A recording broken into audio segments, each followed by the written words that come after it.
Hey! Habari zenu!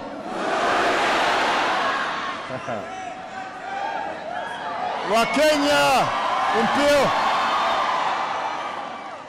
It is great to be back in Kenya. Thank you so much for this extraordinary welcome. I know it took a few years, but as president, I try to keep my promises. And I said I was going to come, and I'm here.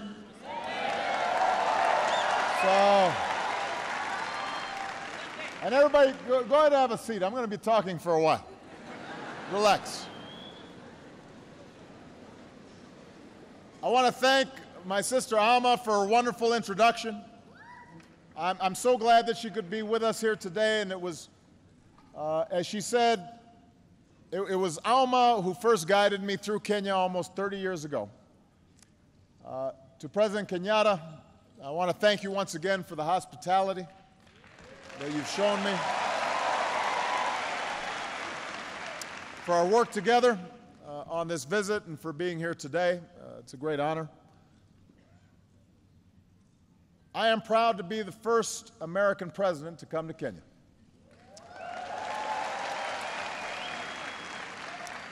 And of course, I'm the first Kenyan American to be president of the United States.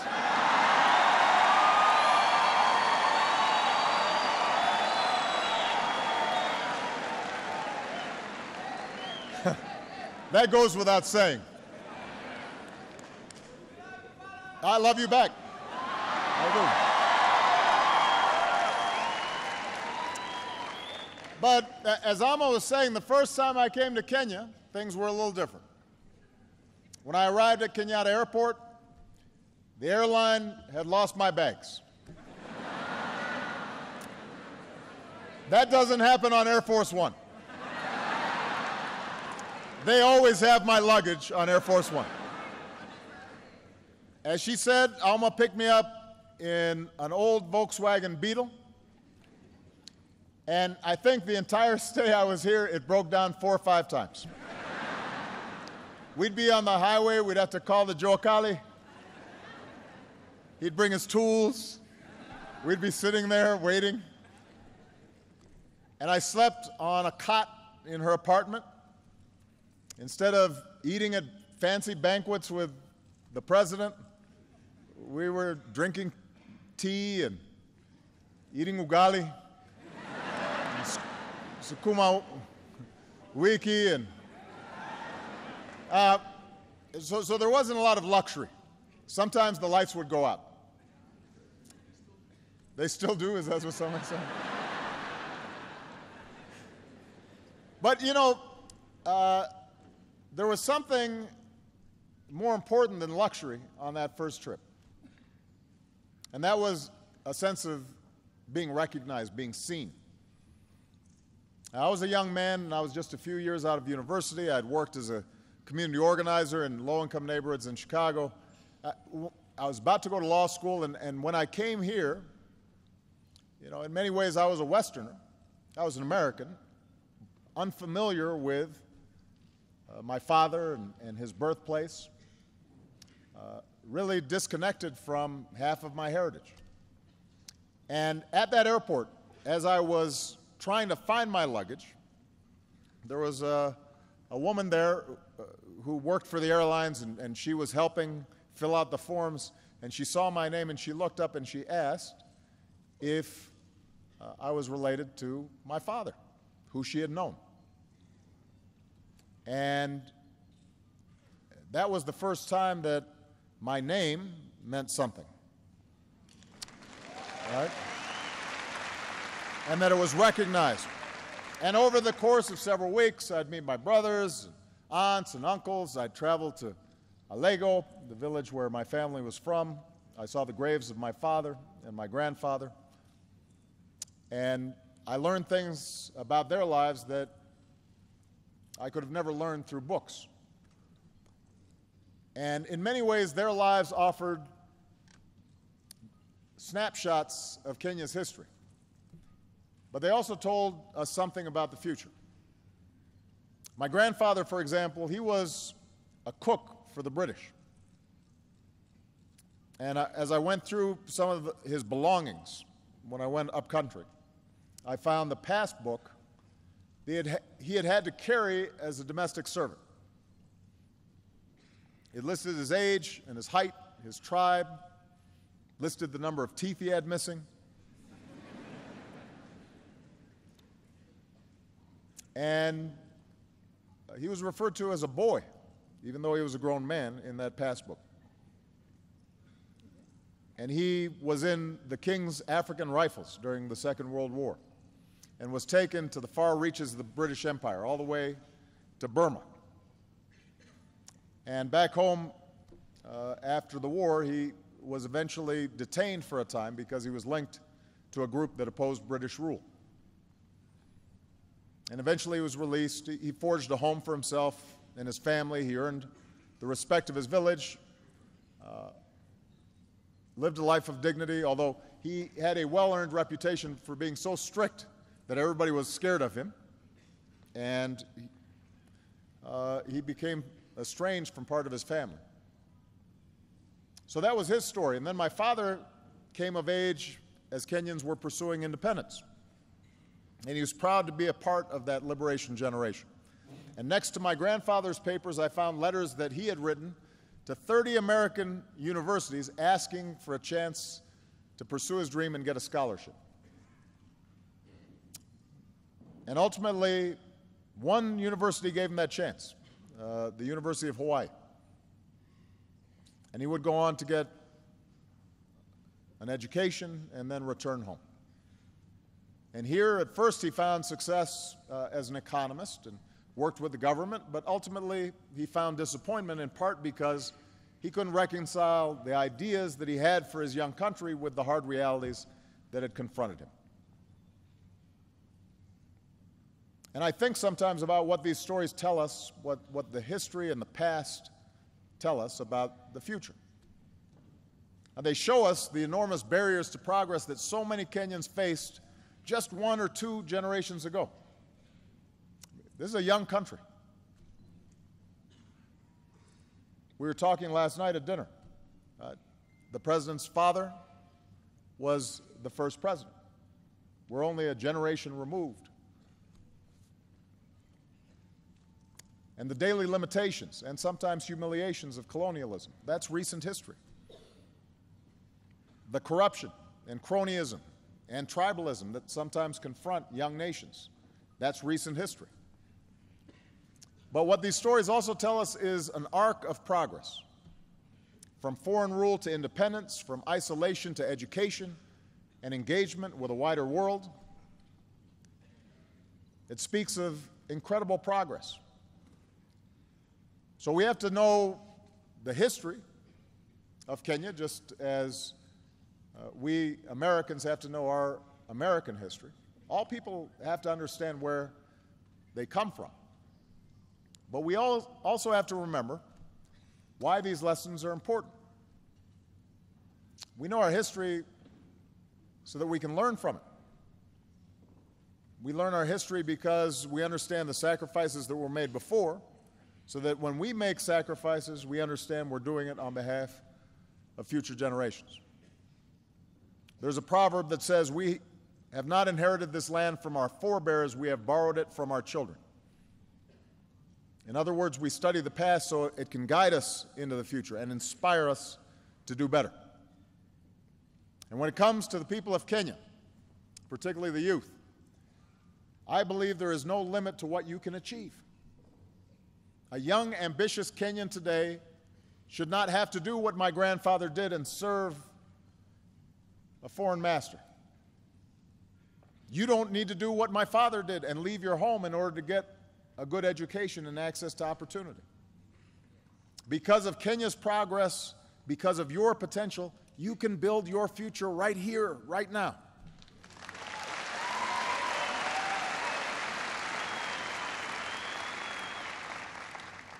Now, like any country, Kenya is far from perfect, but it has come so far in just my lifetime. After a bitter struggle, Kenyans claimed their independence just a few years after I was born, and after decades of one-party rule, Kenya embraced a multi-party system in the 1990s, just as I was beginning my own political career in the United States. Tragically, just under a decade ago, Kenya was nearly torn apart by violence at the same time that I was running for my first campaign for president. And I remember hearing the reports of thousands of innocent people being killed or driven from their homes. And from a distance, it seemed like the Kenya that I knew, a Kenya that was able to reach beyond ethnic and tribal lines, that it might split apart across those lines of tribe and ethnicity. But look what happened. The people of Kenya chose not to be defined by the hatreds of the past. You chose a better history.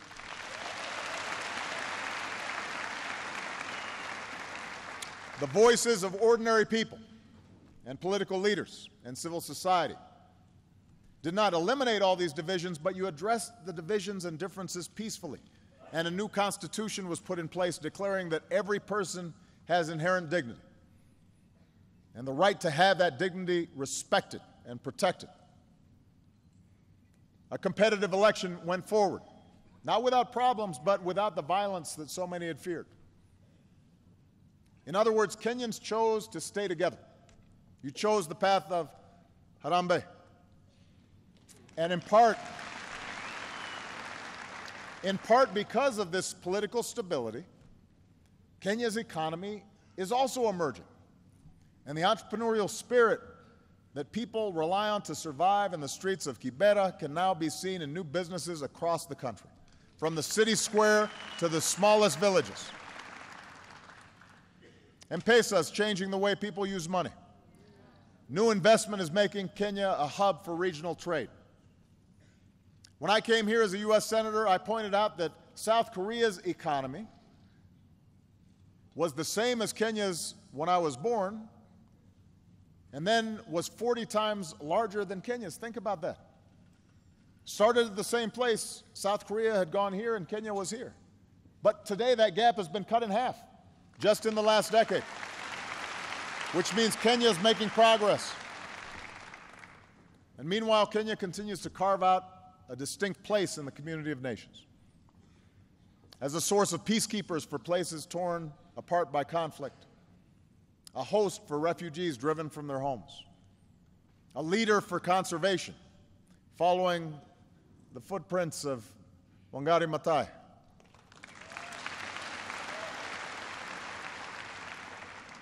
Kenya is one of the places on this continent that truly observes freedom of the press and their fearless journalists and courageous civil society members. And in the United States, we see the legacy of Kip Keino every time a Kenyan wins one of our marathons.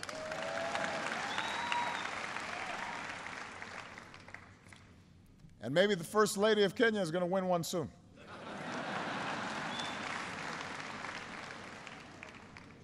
I told the President he has to start running with his wife. We want him to stay fit. So there's much to be proud of, much progress to lift up. It's a good news story. But we also know the progress is not complete. There are still problems that shadow ordinary Kenyans every day. Challenges that can deny you your livelihood and sometimes deny you lives. As in America and so many countries around the globe, economic growth has not always been broadly shared. Sometimes people at the top do very well, but ordinary people still struggle. Today, a young child in Nyanza province is 4 times more likely to die than a child in Central province, even though they are equal in dignity in the eyes of God. That's a gap that has to be closed. A girl in Rift Valley is far less likely to attend secondary school than a girl in Nairobi. That's a gap that has to be closed. Across the country, one study shows corruption costs Kenyans 250,000 jobs every year, because every shilling that's paid as a bribe could be put into the pocket of somebody who's actually doing an honest day's work.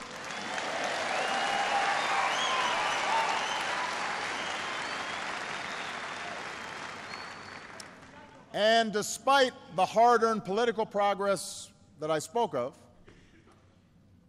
those political gains still have to be protected. New laws and restrictions could close off the space where civil society gives individual citizens a voice and holds leaders accountable.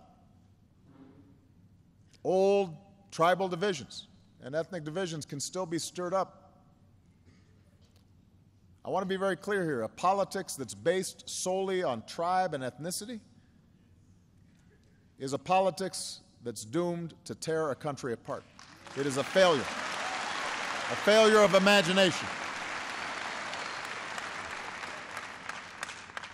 Of course, here in Kenya, we also know the specter of terrorism has touched far too many lives. And we remember the Americans and Kenyans who died side by side in the attack on our embassy in the 90s. We remember the innocent Kenyans who were taken from us at Westgate Mall. We weep for the nearly 150 people slaughtered at Garissa, including so many students who had such a bright future before them.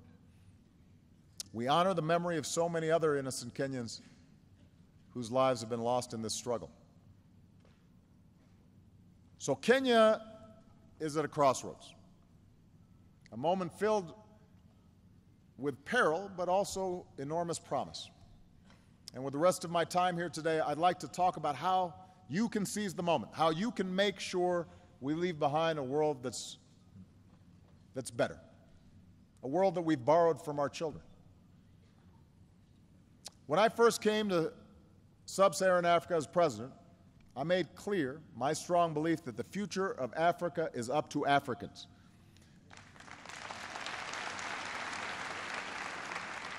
For too long, I think that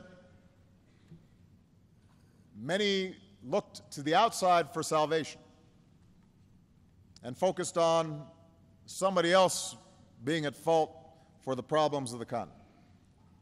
And as my sister said, ultimately, we are each responsible for our own destiny. And I'm here as president of a country that sees Kenya as an important partner. I'm here as a friend who wants Kenya to succeed.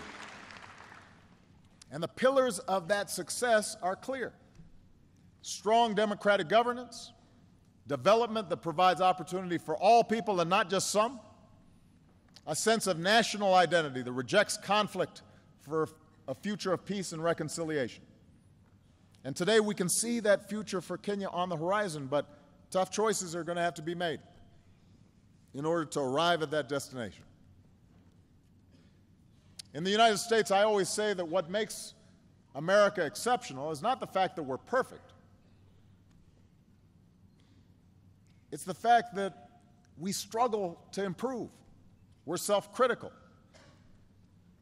We work to live up to our highest values and ideals, knowing that we're not always going to achieve them perfectly, but we keep on trying to perfect our union. And what's true for America is also true for Kenya. You can't be complacent and accept the world just as it is. You have to imagine what the world might be and then push and work towards that future. Progress requires that you honestly confront the dark corners of our own past, extend rights and opportunities to more of your citizens, see the differences and diversity of this country as a strength, just as we in America try to see the diversity of our country as a strength and not a weakness. So you can choose the path to progress, but it requires making some important choices. First and foremost, it means continuing down the path of a strong, more inclusive, more accountable, and transparent democracy.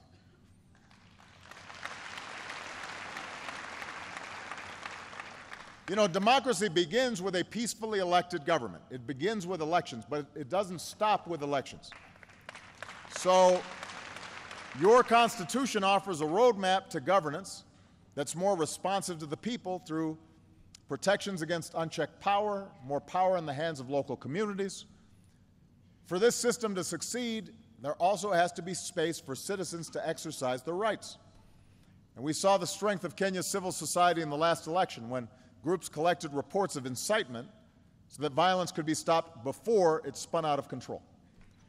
And the ability of citizens to organize and advocate for change, that's the oxygen upon which democracy depends. You know, democracy is sometimes messy, and for leaders, sometimes it's frustrating. Democracy means that somebody's always complaining about something. Nobody is ever happy in a democracy about their government. If you make one person happy, somebody else is unhappy. Then sometimes somebody who you made happy, later on now they're not happy. They say, "What have you done for me lately?"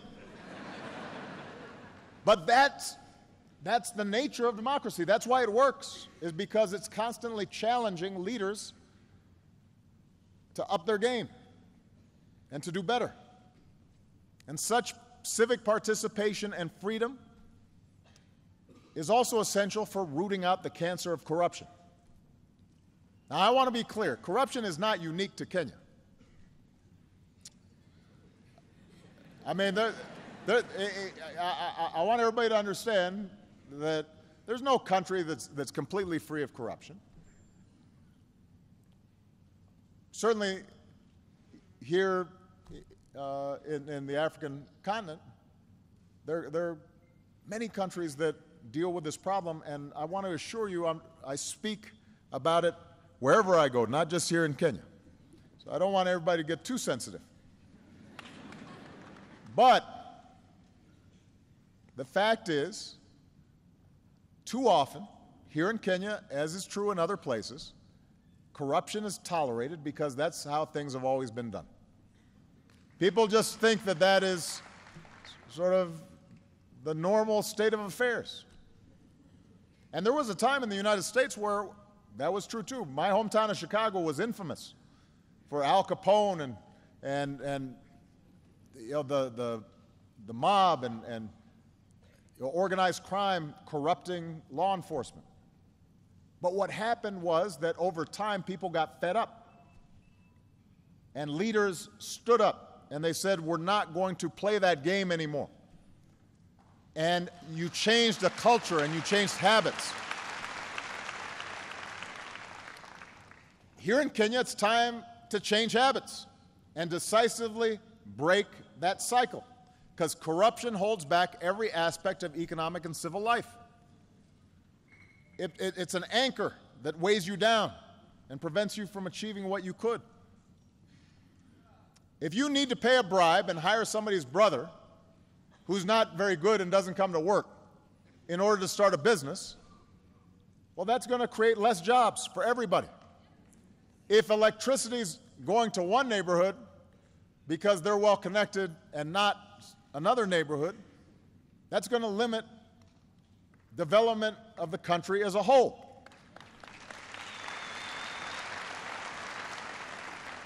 If someone in public office is taking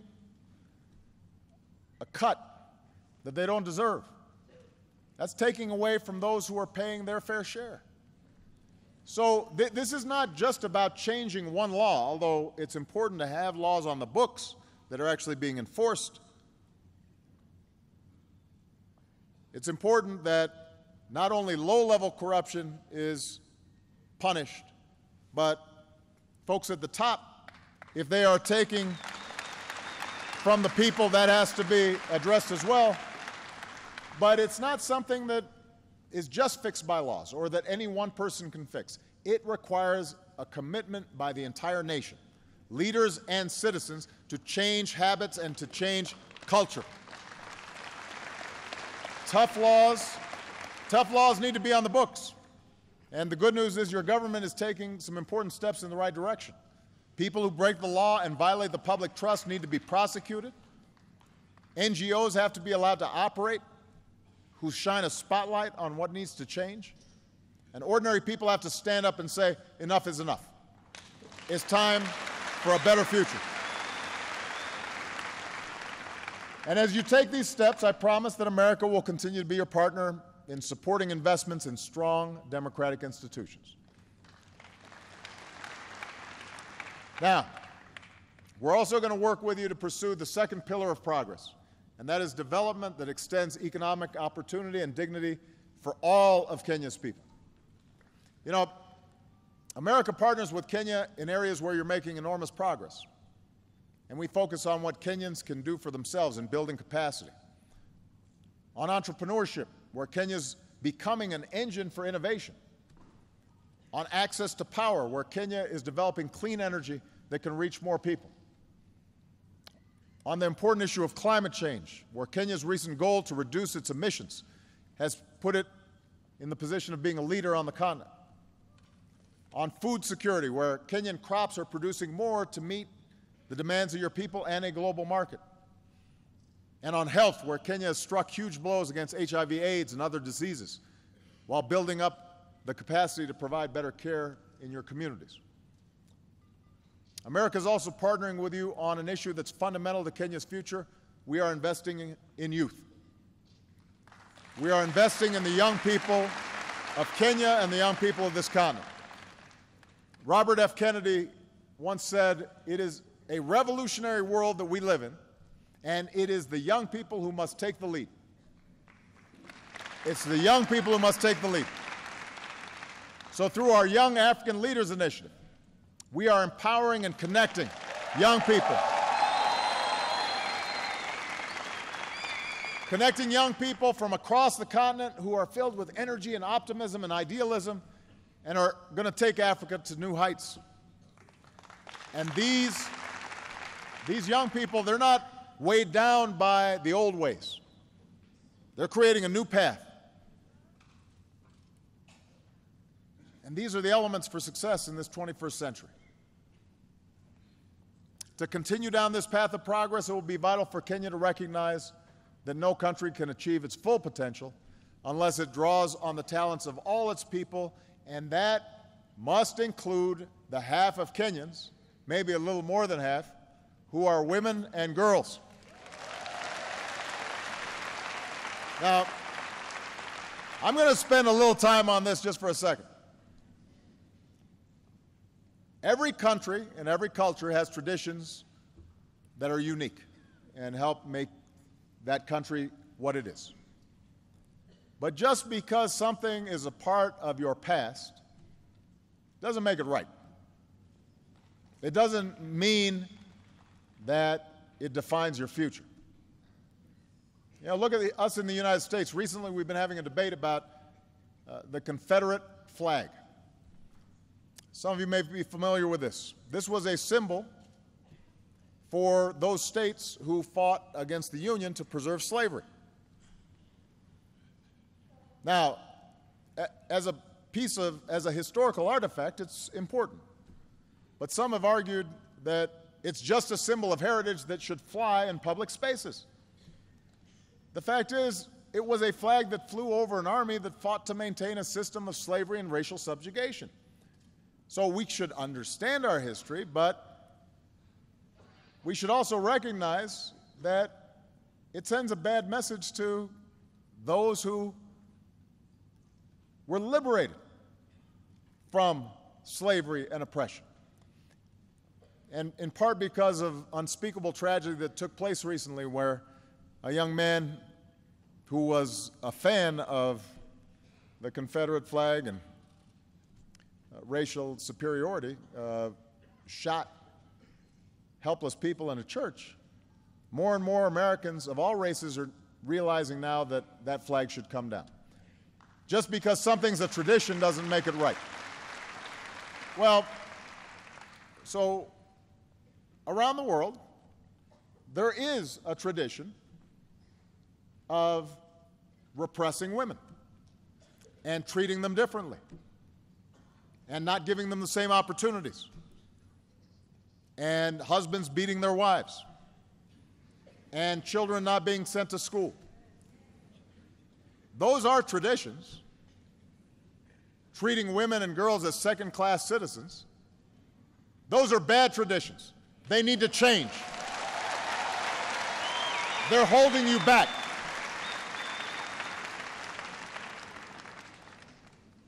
Treating women as second-class citizens is a bad tradition. It holds you back. There's no excuse for sexual assault or domestic violence. There's no reason that young girls should suffer genital mutilation. There's no place in civilized society for the early or forced marriage of children. These traditions may date back centuries. They have no place in the 21st century.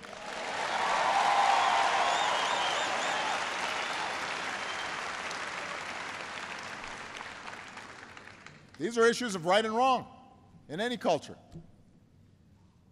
But they're also issues of success and failure. Any nation that fails to educate its girls or employ its women and allowing them to maximize their potential is doomed to fall behind in the global economy. You know, we're in a sports center. Imagine if you have a team and you don't let half of the team play. That's stupid. That makes no sense. And the evidence shows that communities that give their daughters the same opportunities as their sons, they are more peaceful, they are more prosperous, they develop faster, they are more likely to succeed. That's true in America, that's true here in Kenya. It doesn't matter.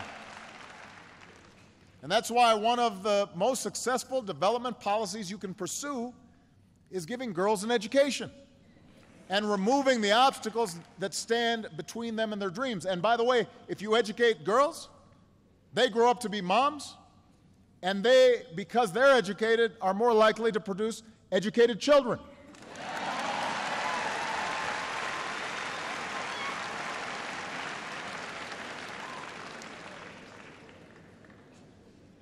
So, Kenya will not succeed if it treats women and girls as second-class citizens. I want to be very clear about that. Now, this leads me to the third pillar of progress, and that's choosing a future of peace and reconciliation. There are real threats out there. President Kenyatta and I spent a lot of time discussing the serious threat from al-Shabaab that Kenya faces. The United States faces similar threats of terrorism. We are grateful for the sacrifices made by Kenyans on the front lines as part of AMISOM. We're proud of the efforts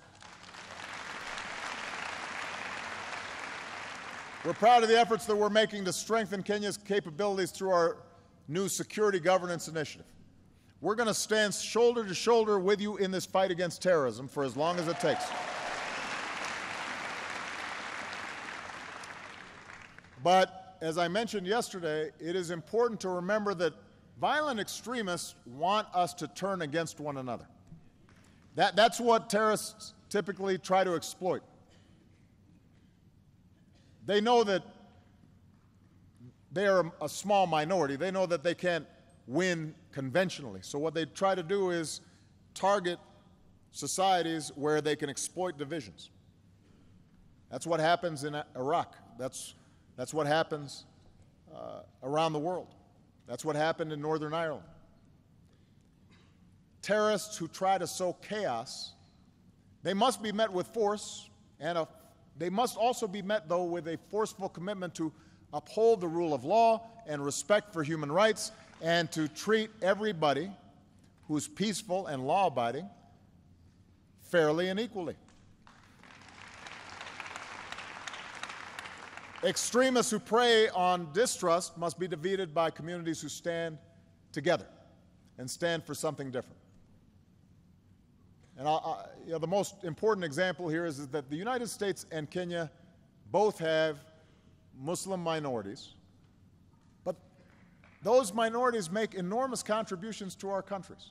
These are our brothers, they are our sisters, and so in both our countries we have to reject calls that allow us to be divided. This is true for any diverse society. And Kenya is rich with diversity, with many dozens of tribes and ethnicities and languages and religious groups. And time and again, just as we've seen the dangers of religious or ethnic violence, we've seen that Kenya is stronger when Kenyans stand united with a sense of national identity. That was the case on December 12, 1963, when cities and villages across this country celebrated the birth of a nation. It was true in 2010, when Kenya replaced the anarchy of ethnic violence with the order of a new constitution.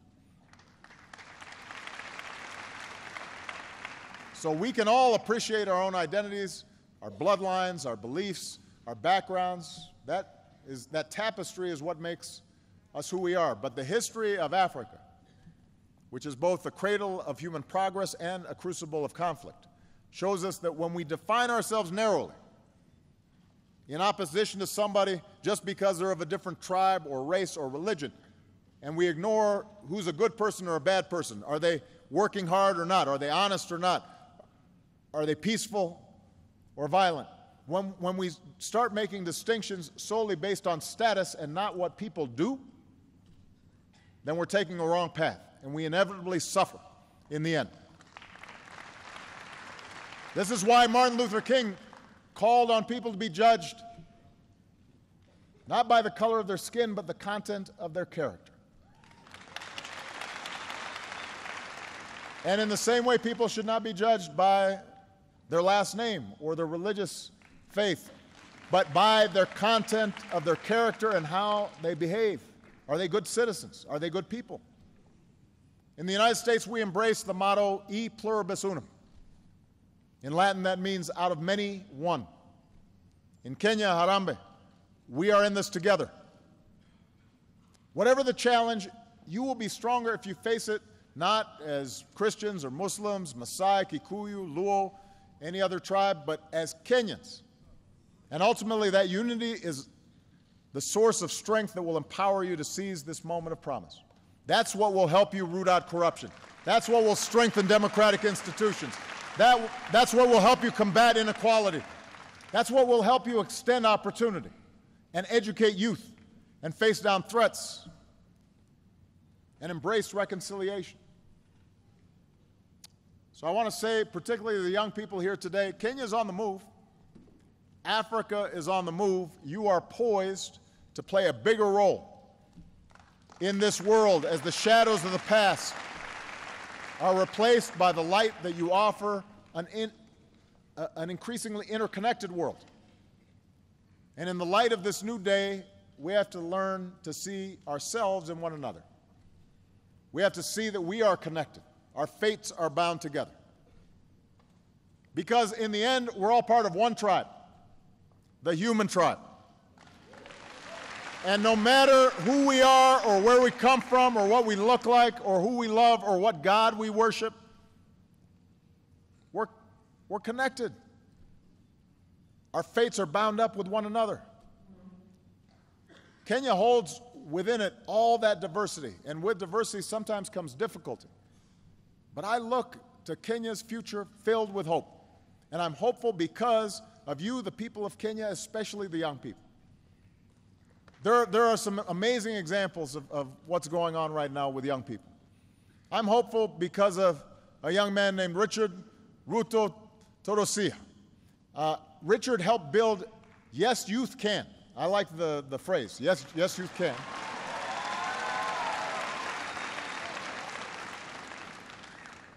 It became one of the most prominent civil society organizations in Kenya with over 1 million members. And after the violence of 2007, 2008, Yes, Youth Can stood up to incitement, helped bring opportunity to young people in places that were scarred by conflict. That's the kind of young leadership that we need. I'm hopeful because of a young woman named Josephine Kulea. So Josephine founded Samburu Girls Foundation, and she's already helped to rescue over 1,000 girls from abuse and forced marriage and help place them in schools.